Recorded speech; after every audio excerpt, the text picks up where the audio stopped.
Salut à tous, c'est Anki. Bon, à la base une vidéo devait sortir aujourd'hui, sauf que j'ai pris du retard, donc elle sortira finalement que mercredi. Du coup, pour vous faire patienter, je vous sors le deuxième épisode des compiles. Pour ceux ayant vu le premier, vous connaissez le principe. Étant donné que tous les vendredis à 17h30 je sors une chronique inédite pour présenter un manga ou un animé sur mon Instagram, j'ai compilé 4 de ces épisodes présentant des mangas. Et c'est la vidéo que vous allez voir aujourd'hui. D'ailleurs, si jamais ça vous plaît, n'hésitez pas à lâcher un pouce bleu et surtout à vous abonner à mon Instagram, AnikiYT, le lien est en description. Bref, je vous embête pas plus et je vous laisse avec la vidéo.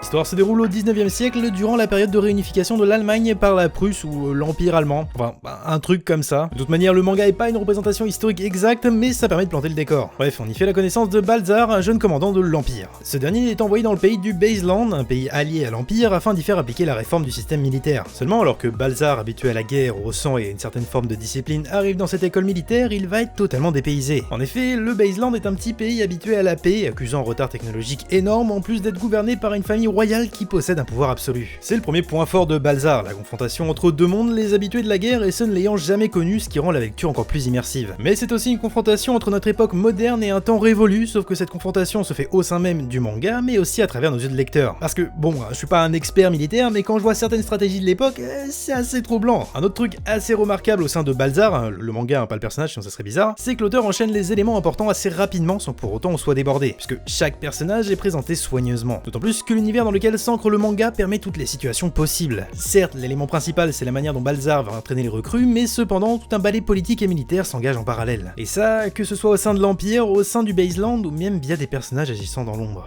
Bon, bien évidemment, plus l'histoire avance, plus le rythme se pose, mais à aucun moment on s'ennuie. Bref, c'est un manga plein de surprises, c'est dispo chez Meian, d'autant plus que le tome 4 arrive d'ici peu, donc foncez le lire.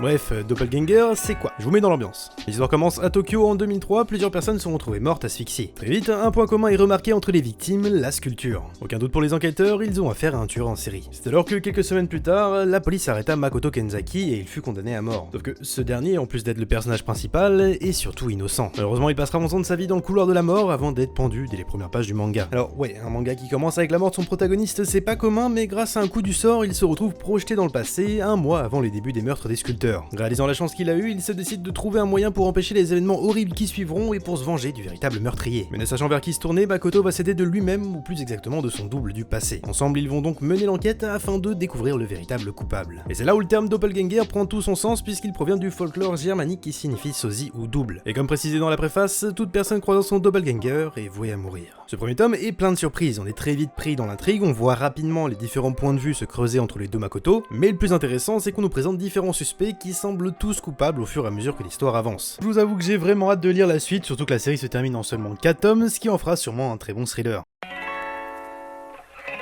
On sait tous que les japonais sont plus que doués pour créer des mangas ou animés incroyables sur des sujets qui semblent un peu moyens. Mais alors, ce coup-là, je l'avais pas vu venir. En effet, Bouncer, ça veut dire littéralement videur. Et oui, c'est bien un manga sur des videurs de boîtes de nuit. Et accrochez-vous bien, parce que c'est du lourd. On suit l'histoire d'un jeune homme du nom de Jushiro Shishido. Ce dernier n'est pas anodin, puisqu'il a une capacité incroyable, celle d'être un effroyable raté.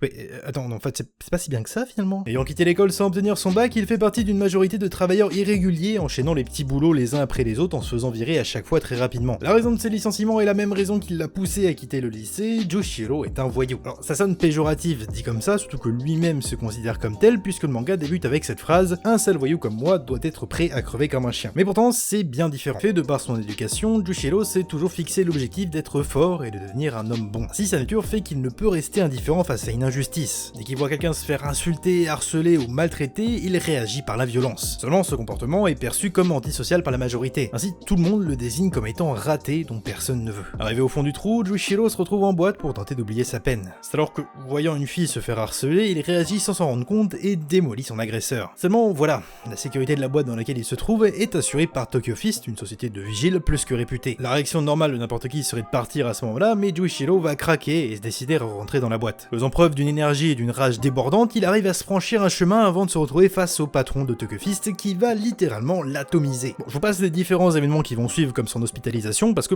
ça peut durer longtemps, mais il va être invité par le patron de Tokyo Fist à rejoindre sa société. À partir de là, Jushiro va découvrir un nouveau monde, un monde où il est accepté et respecté. Et ça va quand même prendre du temps, parce qu'il va devoir apprendre à analyser toutes les situations auxquelles il peut faire face, à se servir de son instinct, mais aussi à améliorer ses techniques de combat. Et ce chemin va être extrêmement rude, mais ça, c'est à vous de le découvrir.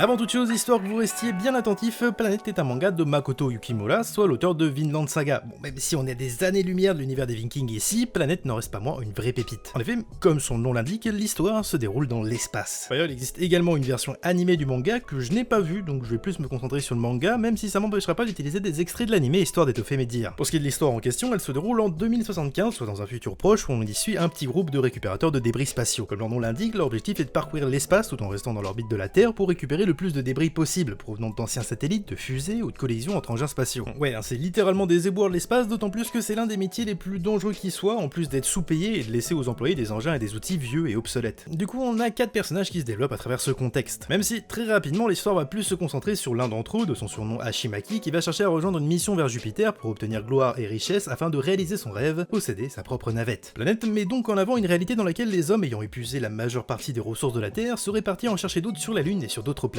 Ainsi nous est présenté la réalité d'un homme vivant dans l'espace et tout ce à quoi il doit faire face, que ce soit les problèmes de maladie, l'infinité de l'espace et la solitude qu'il peut en dégager, mais Planète développe également des thèmes autour des relations humaines que vit son personnage principal. Et je précise pour ceux qui préféraient regarder l'anime plutôt que lire le manga, il est nécessaire de comprendre que Planète se termine en 4 tomes et quant à l'anime il dure 26 épisodes. Ce qui fait que sans l'avoir vu, nul doute que l'histoire a dû pas mal être étirée, donc je conseillerais quand même plus l'œuvre originale. Bref, comme j'ai dit, Planète c'est une vraie pépite qui se lit rapidement, donc ne ratez pas ça. Et voilà qui termine ce deuxième épisode des compiles, j'espère qu'il vous aura plu, n'hésitez pas à me suivre sur Instagram pour découvrir chaque vendredi une nouvelle chronique. Sur ce, je vous dis à mercredi pour une vidéo que vous m'avez pas mal demandé, bref, c'était Aniki, ciao.